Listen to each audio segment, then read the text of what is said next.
Hey, what's up everyone? Hope y'all are having a great day, and in my last strategy guide, we touched base on how you can build yourself a good deck for almost any occasion. If you haven't checked it out already, I'd encourage you to look into it sometime soon if you're struggling with deck creation. I might be willing to work on a video specifically tailored towards war deck creation, so if you're having any trouble making decks on war day and you'd like to see this sort of thing done, then do drop a comment down below requesting it. I'll be sure to get back to you if I'm able to.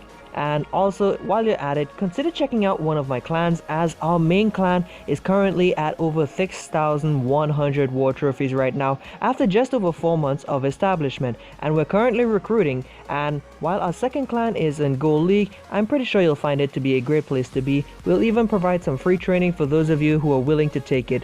So if you're interested at all, then please do refer to the link in the description to our Discord server and check out our frequently asked questions room for more info. Anyways, with these messages out of the way, let's get right into the main video.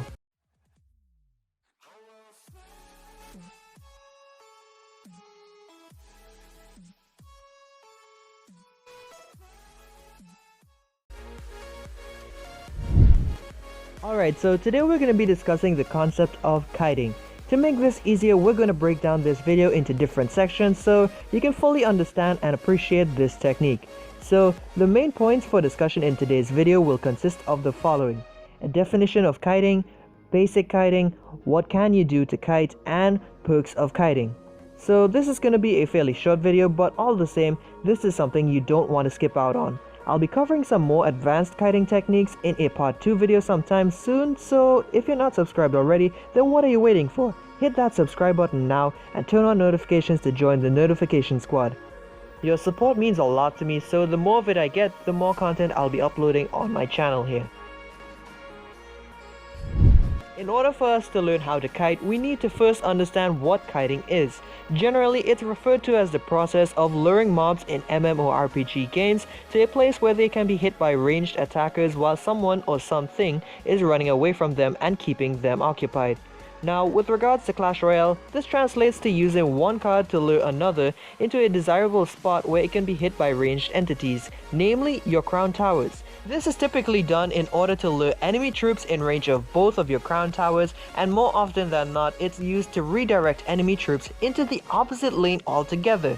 The most common card you might think of when considering kiting is that of the Ice Golem, as it's a fairly cheap tank at 2 elixir which targets buildings, so you can plant it anywhere around 5 tiles ahead of your crown tower or at least 3 tiles below from the river at best, and it'll essentially ignore the normal unit near it and continue down the same lane heading towards the enemy tower, all the while luring the enemy target while your opponent's troop will be busy chasing after it. Now this is great and all, but remember that timing and placement is key for this to work out, as if it's done too early or too late, the Ice Golem or whatever troop you're using to kite for that matter will continue walking ahead, allowing your target to continue making their way straight to the tower, which is not the outcome that we're looking for. So for this reason, you'll want to practice this skill as much as you can. The better you get at doing it in practice sessions, the more likely you'll be able to execute it in a real match and save yourself some elixir and maybe some hassle when faced with a troublesome push. One thing to take note of when learning about the different sight ranges for cards is to recognize the red indicator that can be seen on the screen to tell if your target is going to notice the kiting troop. But again, you need to place your cards in just the right spots at the right times, or else they'll just beeline straight to the tower. Alright, so as you'll have seen from the title, this video is mainly geared towards players who are only now learning about the strategy of kiting, but if you already knew the basics, not sure why you'd be watching this if you did already, but I won't judge. You can keep watching if you want. Or if you learned the basics after watching this video, then I'll be covering some more advanced kiting strategies in a part 2 video, which I'll include in the playlist that you can find linked in the pinned comment and description down below. So it'll be done sometime in the near future. Anyways, I'd like to think that there are 3 different types of kiting. These being basic kiting, which is what we'll be looking at today, building kiting techniques, which would involve some effective placements to lure building targeting units particularly, and mechanical kiting techniques, which would include some special exceptions that you could make to kiting. Both of these topics that I mentioned last year will be covered in our advanced kiting techniques video, but I may need to cover a dedicated video on building targeting cards and just buildings overall maybe before I can attempt to explain these concepts though. We'll see how it goes. Now you might be asking yourself the question, what can I use to kite? Well, as far as basic kiting is concerned, you'll usually be taking a building targeting unit and using it to kite your opponent's non-building targeting unit. So with that in mind, you can pretty much use any building targeting unit for this purpose.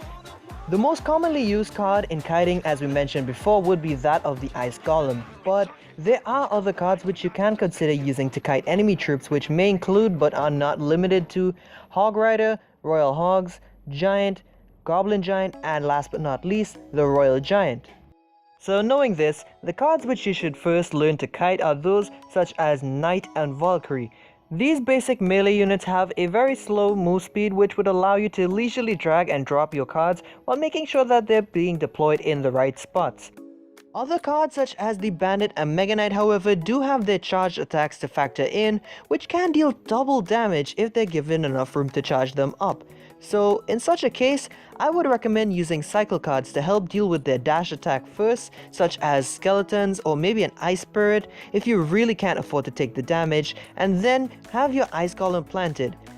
Also, if you're playing a cycle deck, then this doubles over by helping you cycle through your cards easily for a neutral trade versus the Bandit, and may help you to net a positive trade against the Mega Knight. Or at least, it'll just buy you enough time to maybe cycle that Musketeer if you're playing Hog Cycle, and then the Musketeer can shoot away at that Mega Knight as he crosses the arena. Now, kiting is much easier using cards that have a medium or slow move speed, but it can also be done with faster cards such as the Hog Rider, who I would have mentioned before, but it may not be as effective if the troop you're trying to kite just can't keep up with him. So for both the Hog Rider and the Royal Hogs, they may be better suited to kite things backwards rather than into the opposite lane, since they do have a tendency to jump over the river. So knowing this, you can use them to buy you time in order to get an extra 2 or 3 seconds to cycle back to other cards which may be necessary for defense.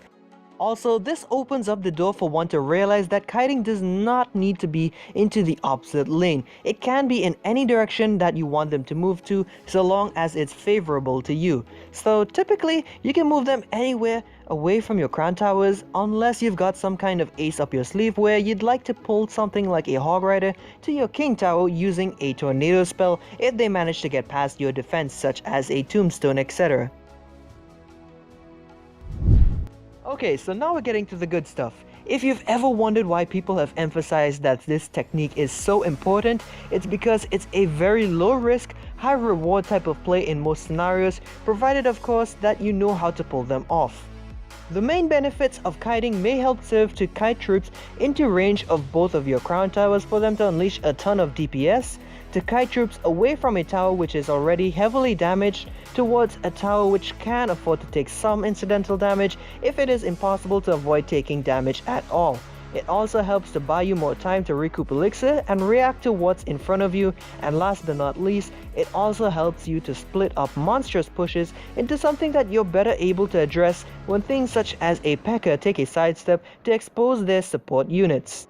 And that right there, folks, is pretty much everything you'll ever need to know about basic kiting. So we'll be touching base on a lot more in the part 2 video, which I'll be working on soon. So again, if you've enjoyed the video, be sure to give it a like rating, and if you're a new viewer and you're interested in seeing more content from me, be sure to hit that subscribe button and turn on notifications to be aware of all future uploads.